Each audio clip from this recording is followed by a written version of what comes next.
Alright, doing a modular style clutch and a 2010 Jeep Liberty with the 2.4 liter 4-cylinder front wheel drive here.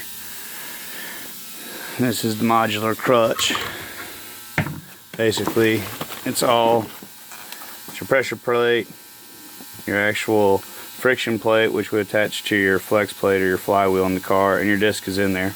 It's all riveted, it's one unit, all comes together, no need for an alignment tool. And it also has the hydraulic slave cylinder / throwout bearing. They say for you not to push this in, pull it in on the spring, because it can pull this out of the back when it's not attached to the actual transmission itself. So as tempting as it might be, don't compress that spring. At least that's what they say. But you can see Shop Dog Jaeger. What you up to? I already took the wheels off because we're going to have to pull the axles out. I've already removed the air cleaner assembly. Doesn't even take any tools. At least if it did, the ones that needed were missing on this one. I'll probably remove the battery tray just for easier access. There's the transmission down there, of course. Not too much to have to take apart compared to some vehicles. That motor mount. You see I got it lifted up on jack stands to be safe.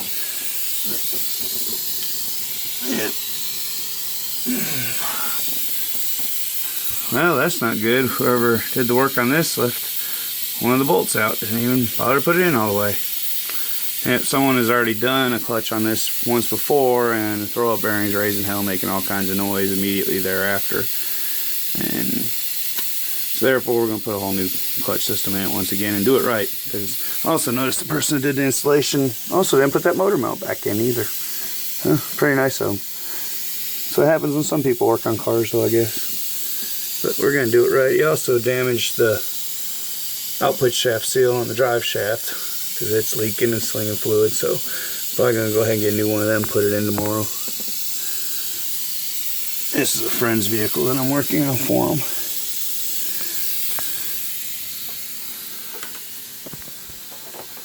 But as we go along, I'll try to show some other little things.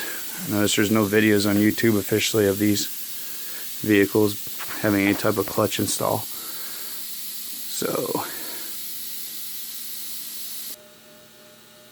alright, looks like I'm going to remove the 2 bolts from the top of the bottom of the strut, top of the spindle, and drive those out.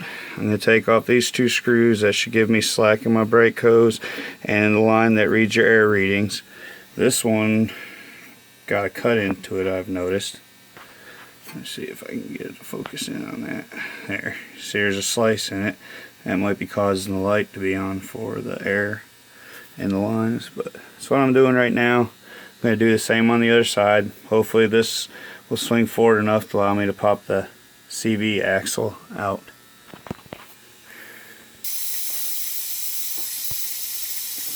Okay. As you can see, I got the CV half shaft pulled out by taking those 2 nuts loose. The little screws right here are loose. The little screw up there loose. That all drops down. So now I just gotta go to the other side and take the axle loose on the other side. That seal up in there is gonna have to be replaced. It was damaged by the last person who did the install. So I had to put a different one in there. I didn't train the transmission because I'm trying to save as much fluid as possible.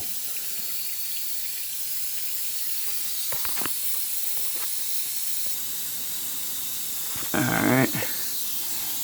Popped all the same stuff loose on this side I did the other side. Now I'm trying to remove this assembly here. The CV axle goes into this pipe that goes into the back of the transmission here. And apparently this bolts over too, so I'm going to have to remove this plate, I guess. There's 3 screws up there and these 2 here. There's one right there. This is all trial and error. I've never took one of these vehicles apart before, so I might take a few extra parts off as I go that I don't need to, but this is just to give you an idea. Now I'm going to have to remove this bracket there. Like I said, somebody's already left the motor mount out from the last time they messed with it. So there's the bolt missing. And I gotta take these 2 screws out here. I plan on lowering that as 1 unit, hopefully.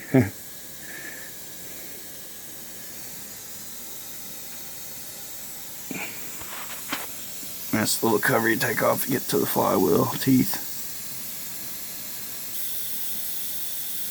Okay, I got this one separated. I'm guessing to take that axle out of there, I need to just take these 3 bolts here out. The ones there, there's one all the way up there. That one stays because that just holds that cross member on there. And that one and that one.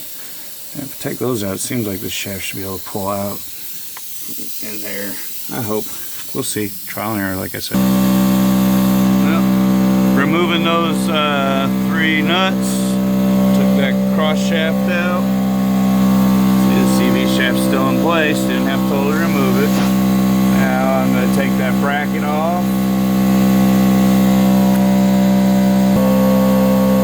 As you can see, that bracket's out of the way. Put the bolts back in so I wouldn't lose them.